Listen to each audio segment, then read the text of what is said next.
ಎಲ್ಲಿ ನನ್ನರ ಮನೆಯಲ್ಲಿ. ವಾ, ನನಗಿಂತ ಮುಂಚಿತವಾಗಿ ತನ್ನ ಸ್ಥಾನ ಭದ್ರಪಡಿಸಿಕೊಳ್ಳಲು ಬಂದಂತೆ ಕಾಣುತ್ತದೆ. ದೈವ ಅಂತ ಇದಕ್ಕೆನ್ನಬೇಕು.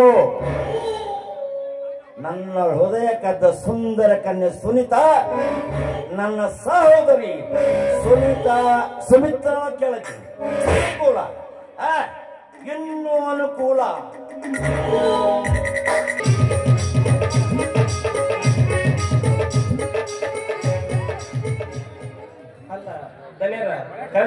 ಇಲ್ಲ, ಹೊಯ್ಕೊಂಡೆ ಬಾರ್ಲಿ ಅಂತ. ಏನ್ ಮಾಡ್ತಾ ಇದ್ದು ಒಳಗಡೆ? ಸುಮಿತ್ರ ಅಕ್ಕರಿಗೆ ಲಿಂಬಿಯನ್ನು ಹಿಂಡಾಕತ್ತಿದ್ದೀನಿ. ಅವಳಿಗೆ ಯಾಕೆ ಲಿಂಬೆ ಹಿಂಡಿದಿ? ಅಯ್ಯ, ಅವ್ರಿಗೆ ಸಂಕಟ ಆಗಾಕತ್ತಿತ್ರಿ, ಅದಕ್ಕ ಅಂತ ಮಾಡಿ ಲಿಂಬಿಯನ್ನು ಹಿಂಡಾಕತ್ತಿದ್ದೀನಿ. ಮತ್ತೆ ನಿಮಗೇನಾದ್ರು ನನಗೂ ಲಿಂಬೆ ಹಿಂಡ್ತಿ? ಹೌದಲ್ಲ. ಅದ್ಯಾವುದು ಬೇಡ, ಬರೀ ಕಾಫಿ ಮಾಡ್ಕೊಂಡ್ ಬಾ. ಆಯ್ತು ಬಿಡ್ರಿ, ಅದ್ ಎಷ್ಟೊತ್ತಿನ ಮಾತು. ಪಟ್ಟ ಹೋಗಿ ಮಾಡ್ಕೊಂಡ್ ಬರ್ತೇನೆ ಕಾಫಿ.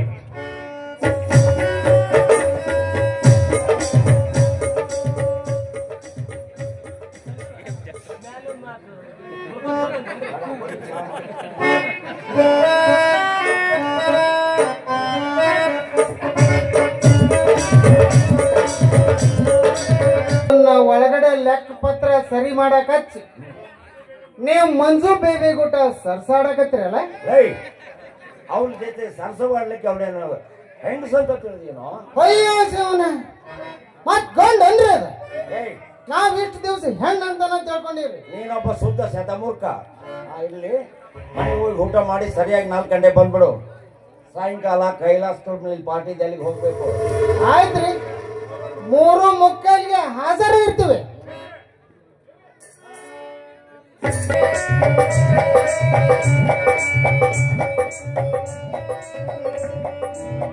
ತಗೊಳ್ರಿ ದನೇರ, ಬಿಸಿ ಬಿಸಿ ಕಾಫಿ, ನೈಸ್ ಕಾಫಿ. ಇದು ಅಮೃತಾಸ್ತ್ರದಿಂದ ತಯಾರಿಸಿಕೊಟ್ಟು ಬಂದ ಸ್ಪೆಷಲ್ ಕಾಫಿ.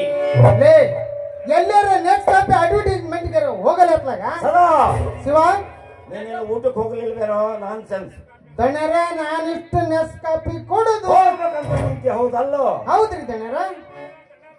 ಅಯ್ಯ, ಇದು ನೋಡು, ನಾನ್ ಮಾಡಿದ್ದು ನಮ್ ದನಿಯ ಸಲುವಾಗಿ ಒಂದು ಕಪ್ಪು ಮಾಡೇನಿ. ಶಿವ, ಈಗಲಾದ ಅರ್ಥವಾಯ್ತಪ್ಪ ಶಿವ್. ಎಸ್ ಕುಮಾರಿ ಮಂಜು ಬೇಬಿ. ಅಯ್ಯ, ಇವ್ 4 ದಿನ ಆರೋಣ ಹುಟ್ಲಿ, ಇವ್ನ ಅಜ್ಜಿ ಬಿಟ್ಲಿ ಅಲ್ರಿ ದನಿಯರ. ನನಗ ಕುಮಾರಿ ಅಂತ ನೋಡ್ರಿ. ಅವನು ನಿನ್ನ ಮೇಲಿನ ಪ್ರೀತಿಯಿಂದ ನಿನಗೆ ಚೇಷ್ಟೆ ಮಾಡ್ತಾನೆ, ಅದನ್ನ ಮನಸ್ಸಿಗೆ ಹಚ್ಕೊಳ್ಬೇಡ. ಅಯ್ಯ, ನೀವಿಷ್ಟು ಹೇಳಿದ್ಮೇಲೆ ನಾನ್ಯಾಕೆ ಮನಸ್ಸು ಇಚ್ಕೊಳಕ್ ಹೋಗಲ್ ಬಿಡ್ರಿ. ಕುಮಾರಿ ಅನ್ನೋದು ಬಿಟ್ಟು 7 ಮಕ್ಕಳು ತಾಯಿ ಅಂದ್ರು ನಾನೇನ್ ಮನಸ್ಸು ಇಚ್ಕೊಳಕ್ ಹೋಗೋದಲ್ರಿ.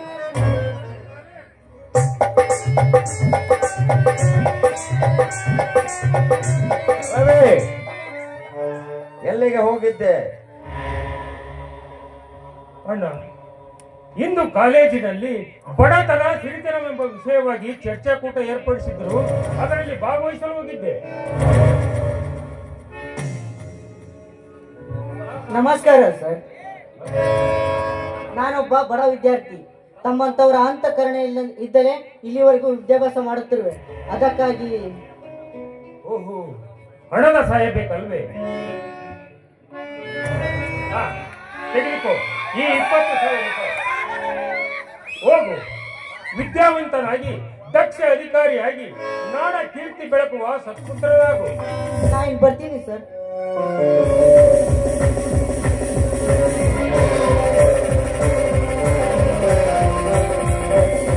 ರವಿ, ಕಂಡವರು ಕೈ ಒಡ್ಡಿದ ಕ್ಷಣ ಹಣ ನೀಡಿದ್ರೆ ನಾಳೆ ಅವರ ಪರಿಸ್ಥಿತಿ ನಮಗೂ ಬಂದಿತ್ತು. ಅಂತ ಪರಿಸ್ಥಿತಿ ನಮಗೆ ಬರಬಾರದೆಂದೇ ನಾನು ದಾನ ಧರ್ಮ ಪರೋಪಕಾರ ಮಾಡುತ್ತಿರುವುದಣ್ಣ. ನಮ್ಮಂತ ಸಿರಿಸುತ್ತಾರ ಸುತ್ತ ದಾರಿದ್ರ್ಯವೆಂದೂ ಸುಳಿಯುವುದು. ಅದು ನಿಮ್ಮ ತಪ್ಪು ಕಲ್ಪನೆಯಣ್ಣ. ರಾಜ ಮಹಾರಾಜರಿಗೆ ಬಿಟ್ಟಿಲ್ಲವೆಂದ್ಮೇಲೆ ನಮ್ಮಂತವರ ಪಾಡೇನು? ಸಿರಿತನ ಎಂದು ಶಾಶ್ವತವೆಂದು ಎಂದು ಭಾವಿಸಬಾರದು. ವಿಧಿ ತನ್ನ ವಕ್ರ ದೃಷ್ಟಿ ಬೀರಿದರೆ ಲಕ್ಷಾಧೀಶನು ಭಿಕ್ಷಾಧಿಪತಿ ಆಗುವುದರಲ್ಲಿ ಸಂದೇಹವೇ ಇಲ್ಲ. ಅದಕ್ಕೆಂದೇ ಹಿರಿಯರೊಂದು ಮಾತು ಹೇಳಿದ್ದಾರೆ, ಸಿರಿ ಬಂದ ಕಾಲಕ್ಕೆ ಕರೆದು ದಾನ ಮಾಡುವಂತ. ಬೀದಿಗೆ ತೂರಿ ಬಿಡು, ಆಗ ನಿನಗೆ ಕಲಿಯುಗದ ದಾನಶೂರ ಕರ್ಣ ಎಂದು ಬಿರದಿ ಬಾವಲಿ ನೀಡ್ತಾರೆ ಬಡ ಜನತೆ ನಿನಗೆ. ಅಣ್ಣ, ಅವರು ಕೊಟ್ಟ ಬಿರುದಾದ್ರೂ ಕೊನೆಯವರಿಗೆ ಉಳಿಯುತ್ತದಲ್ಲಣ್ಣ. ಅವೇ ನಿನ್ನ ಉದ್ದಡತನಕ್ಕೆ ಮಿತಿ ಇಲ್ಲದಂತಾಯಿತು. ಅಣ್ಣ, ಅತಿಯಾದಾಗ ಮಿತಿ ಮೀರುವುದು ಸಹಜವಣ್ಣ. ನೀನೊಂದು ರೀತಿ ಹಾಳು ಮಾಡಿದ್ರೆ ನಾನೊಂದು ರೀತಿ ಹಾಳು ಮಾಡ್ಬೇಕಲ್ಲ. ನಾನು ನನ್ನ ಸ್ವಂತ ಸುಖಕ್ಕಾಗಿ ಹಣವನ್ನು ನೀರು ಬಳಸಂತೆ ಬಳಸಿಬಿಡ್ತೇನೆ. ಅಣ್ಣ, ನೀನು ಮಾಡುತ್ತಿರುವ ವ್ಯಯದಿಂದ ನಿನಗುಳಿಯುವುದು ಖಾಲಿ ಬಾಟ್ಲಿ, ಮೇಲೆ ದೊಡ್ಡದೊಂದು ಅಪಕೀರ್ತಿ. ಆದರೆ ನಾನು ಮಾಡುತ್ತಿರುವ ದಾನ ಧರ್ಮದಿಂದ ನಮ್ಮ ಮನೆತನಕ್ಕೊಂದು ಕೀರ್ತಿ. ಹಿಂದೆ ಅಪ್ಪಾಜಿಯವರಿಗಿದ್ದ ಘನತೆ ಗೌರವ ಅಳಿಸದೆ ಉಳಿಸಿಕೊಂಡು ಹೋಗುವುದೇ ನನ್ನ ಗುರಿ. ಯಾವ ಮನೆ ಧರ್ಮದ ಬೀಡಾಗಿತ್ತೋ ಆ ಮನೆಯ ಮಕ್ಕಳಾದ ನಮ್ಮಿಂದ ಕರ್ಮಕಾಂಡವಾಗಬಾರ್ದಣ್ಣ, ಕರ್ಮಕಾಂಡವಾಗಬಾರ್ದು. ಅಣ್ಣ, ಹಿರಿಯರಾದ ತಮ್ಮೆದುರು ಹೆಚ್ಚು ಮಾಡಿಸುವುದು ಸರಿಯಲ್ಲ. ನೋಡಿ, ಮೊನ್ನೆ ನಡೆದ ಸಭೆಯಲ್ಲಿ ನಮ್ಮೂರು ಕಾಲೇಜ್ ಕಟ್ಟಡಕ್ಕೆ 1 ಲಕ್ಷ ರೂಪಾಯಿ ದೇಣಿಗೆ ಕೊಡುತ್ತೇನೆಂದು ನಾನು ವಾಗ್ದಾನ ಮಾಡಿಬಿಟ್ಟಿದ್ದೇನೆ. ಹಿಂದೆ ಹೋಗಿ ಆ ವಿದ್ಯಾವರ್ತಕ ಸಂಘದವರಿಗೆ 1 ಲಕ್ಷ ರೂಪಾಯಿ ಚೆಕ್ ಕೊಟ್ಟು ಬಂದ್ಬಿಡುತ್ತೇನೆ.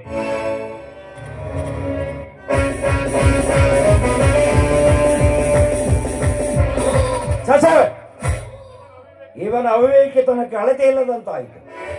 ತಮ್ಮನೆಂಬ ಪ್ರೀತಿಯಿಂದ ಸುಮ್ಮನಿದ್ದರೆ ಈ ಮನೆಯ ಅಂತಸ್ತಿನ ಅಡಿಗಲ್ಲನ್ನು ಸಾಧನ ಮಾಡಿಬಿಡ್ತಾನೆ. ಆದಷ್ಟು ಬೇಗ ಇದನ್ನ ಕತ್ತರಿಸಿ ಹಾಕಬೇಕು. ರವಿ, ನಾನು ಮನಸ್ಸು ಮಾಡಿದ್ರೆ ನೀನು ಕೇವಲ ತುತ್ತನ್ನ ತುಂಡು ಬಟ್ಟೆಗಷ್ಟೇ ಒಡೆಯನಾಗಿ ಬಾಳಬೇಕು. ನನ್ನ ಅಧೀನದಾಳೆನಂತೆ. ಕರೆಕ್ಟ್. ಹಾಗೆ ಮಾಡದೆ ಹೋದ್ರೆ ಇವನು ಕನಕದಾಸ ಪುರಂದಾಸರ ಪದ್ಯಗಳನ್ನು ಜಾರಿಗೆ ತಂದು ಕೊಟ್ಟಿದ್ದು ನಿನಗೆ, ಬಚ್ಚಿಟ್ಟಿದ್ದು ಪರರಿಗೆ. ಕೊಟ್ಟು ನಾ ಕೆಟ್ಟನೆ ಬೇಡ, ಅದು ನಿನಗೆ ಮುಂದೆ ಕಟ್ಟಿಟ್ಟ ಬುದ್ಧಿ ಎಂದು ಬುದ್ಧಿ ಹೇಳಿ ಬಿಡಲಾರ. ರವಿ, ಸಿಡಿಲು ಉದ್ಭವಿಸಬೇಕಾದ್ರೆ ಮೋಡಗಳು ಒಂದಕ್ಕೊಂದು ದಿಕ್ಕಿ ಹೊಡೆಯಲೇಬೇಕು. ಒಬ್ಬನು ಶ್ರೀಮಂತನಾಗಬೇಕಾದ್ರೆ ಇನ್ನೊಬ್ಬನು ಸಾಯಲೇಬೇಕು. ಇದು ವೇದಾಂತ. ಈ ರಾಜವರ್ಮನ ಸಿದ್ಧ.